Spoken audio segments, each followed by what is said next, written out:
It's the toughest job in baseball. The last 3 outs are, the most important 3 outs.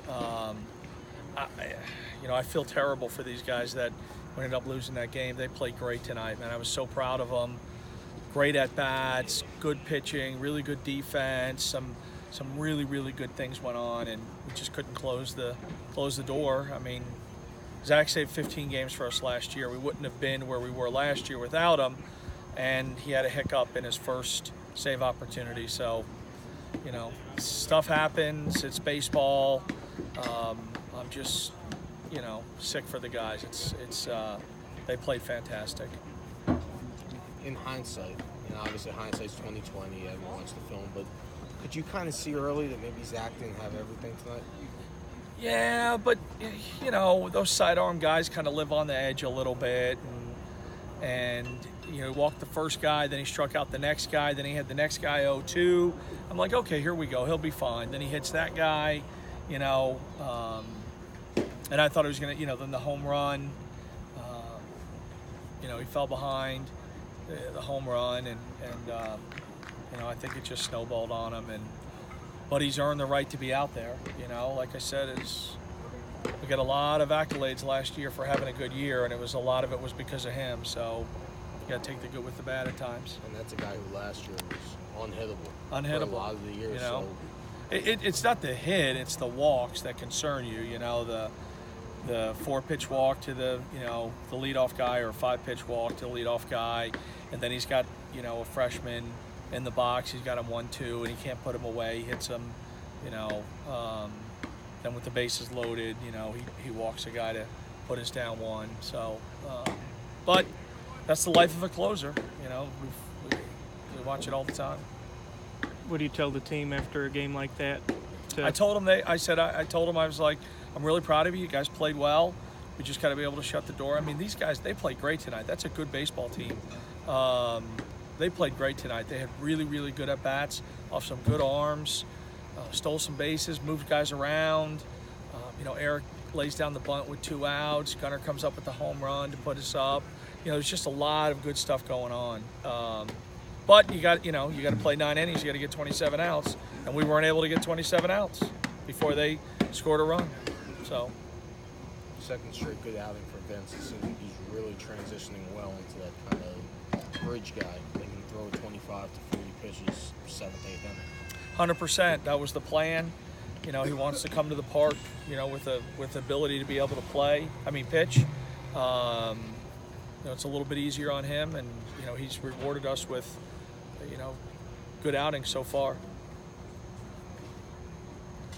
So going into the 9th, the score was 3-6. 6-3. 6-3.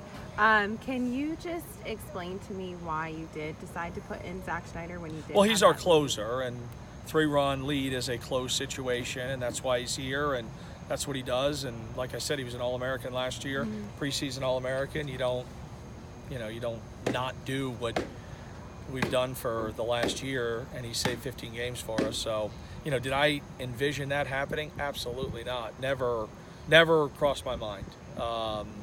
But it happens, just move on, get something to eat, go to bed, and we'll play again tomorrow.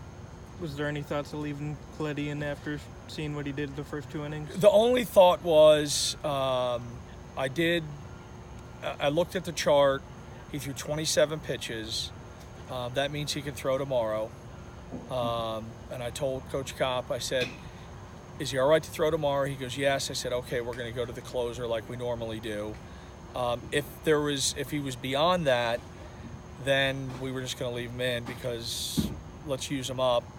We don't have to save him for anything. But he said, it's 27 pitches. He can pitch tomorrow. So that was the only thing that thought of, is just if he had thrown too much and he wouldn't be available, let's just use him up, and then we could use Zach for a longer outing tomorrow like we did last Saturday. But it's 27 pitches. He can pitch tomorrow. Let's go to the closer. That's what the guy does. He's done it his whole life. High school, junior college, here. I would imagine if you asked him, that's probably the worst outing of his life. But get it out of the way early. We'll move on. Gunnar Right. Lambert, dating back to last season, has made base 35 straight times. How impressive is a streak like that? Didn't even know it, but it is impressive. Baseball statistically is not set up for something like that, so it is impressive. He's one of those guys that his smarts outpaces his talent, and he understands pitching. He understands strike zones, so it doesn't surprise me that you say that. When Pedro went down, was that wrist? Why did he go down early in the game? He got a foul ball off the shin, and it's very painful on the top of the knee, and that's going to be sore tomorrow. It's going to be sore tomorrow. Is there any precautionary thoughts of taking him out? No, because it's a bruise. Bruises can't get worse. It's not a structural thing. It's a bruise, and probably worse if you take him out. It kind of seizes up.